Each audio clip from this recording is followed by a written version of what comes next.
The day was June 26, 1996. The NBA draft. There was consensus on the first pick, but there was one player everyone was forgetting about. A cocky guard from Lower Merion High School. His name was Kobe Bryant. With the 13th pick in the 1996 NBA draft, the Charlotte Hornets select Kobe Bryant from Lower Merion High School in Pennsylvania. If you're afraid to fail, then you're probably going to fail. A quote by Kobe Bryant that perfectly shows his high-level confidence and cocky mindset. Kobe was often touted as the greatest high school player by some, but this didn't translate to the NBA. Kobe spent his first year in the NBA riding the bench and putting up lackluster numbers. Nevertheless, Kobe was still the same cocky player, participating in the dunk contest and winning. Kobe's rookie season didn't end that well, choking in crunch time of that year's playoffs.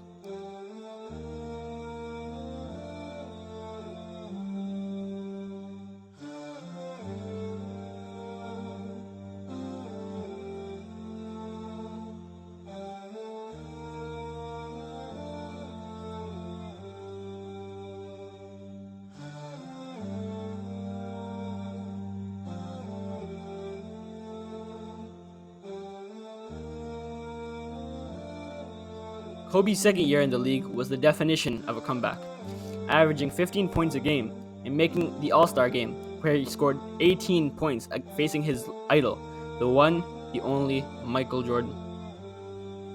Even with the comeback season, it ended with the Lakers losing to the Jazz in the conference finals. The 1999 offseason saw many changes in the Lakers organization. This translated to them getting swept by the eventual champions, the San Antonio Spurs, even with Kobe averaging over 20 points per game. But this would change in the 1999 offseason with one man. Not a player, not a GM, but Phil Jackson, one of, if not the greatest coach in NBA history. This was a game changer. The Lakers entered the next season with an amazing coach and more chemistry than ever. They won 67 games and Shaq won MVP. They steamrolled through the playoffs with this iconic moment.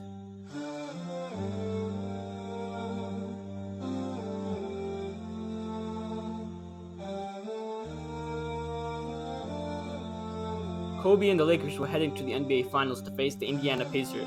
The Pacers weren't expected to win anything because they had no one to guard the Lakers stars. The best they can do is intentionally injure Kobe, which is exactly what they did. But this didn't age well. 46 from the field. This would be 18 for 20 from the line and an 81-point game. This caused Kobe to underperform in the next two games. But in Game 4, Shaq fouled out. With a chance to take a 3-1 lead in overtime, Kobe balled out. Fast forward, and the Lakers are NBA champions. This is where the problem started. Kobe had the mindset of, this is just the beginning, time to work harder. And Shaq had the mindset of, it's time to chill. This will be important later in the story. The 2001 Lakers were the literal definitions of built different. Losing one game in the entirety of the playoffs.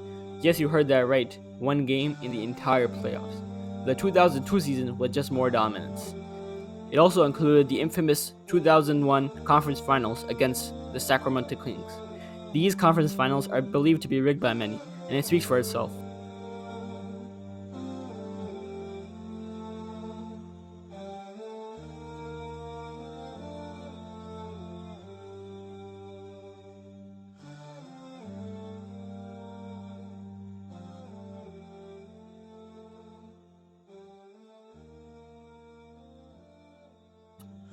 Shaq won Finals MVP, averaging 36 points per game while being guarded by some guy nicknamed Big Mac.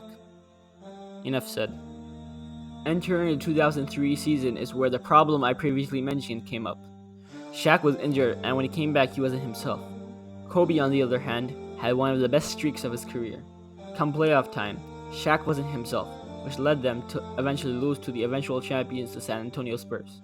The Lakers panicked, getting Gary Payton and Karl Malone, both on their last legs, desperate for a ring. It was working. The Lakers made the finals again, facing the Detroit Pistons, a team, not a super team. A team that was actually working together, and with good teamwork, they destroyed the Lakers. Why am I emphasizing teamwork? Because Kobe and Shaq's ego were showing in the series with their lack of teamwork. So just like that, Shaq was traded to the Miami Heat. Phil Jackson left, and the Lakers went from making the finals to the 11th seed in one season. On top of that, both Lamar Odom and Kobe were faced injuries throughout the season.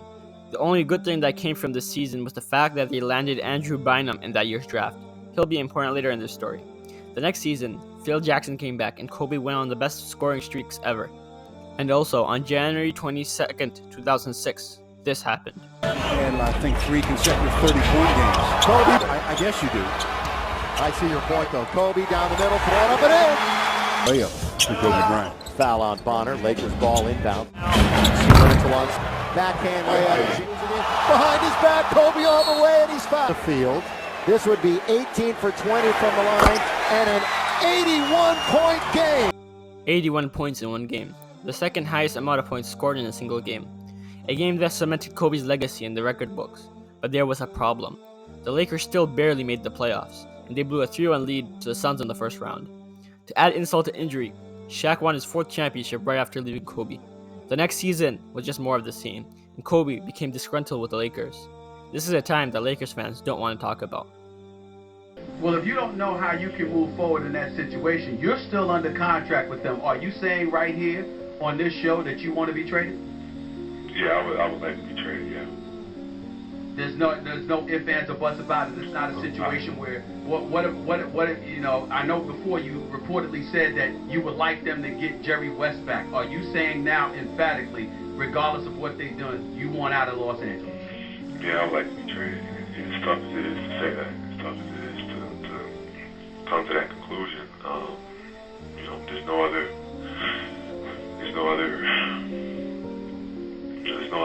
But this didn't happen. Kobe turned down every trade that came up, but this was a good thing. This pressured the Lakers into building around Kobe. The Lakers traded for Pau Gasol, and this move was extremely smart.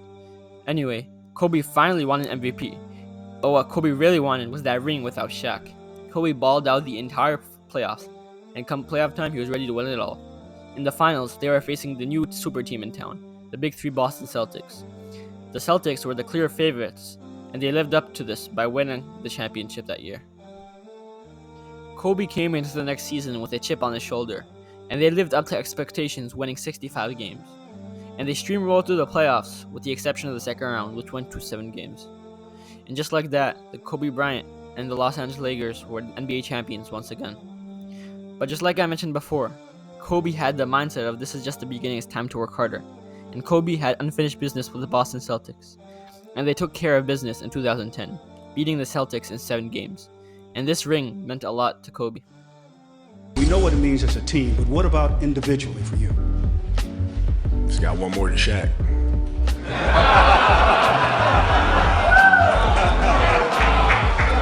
The following 2 years was a disaster.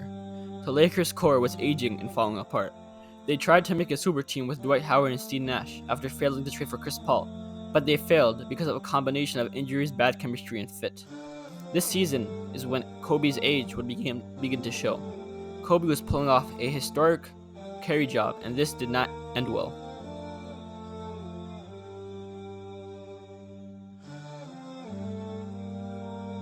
The following seasons were uneventful with Kobe's injuries and the Lakers rebuilding, but it definitely brought great memories, like Kobe's farewell game, which was something to remember.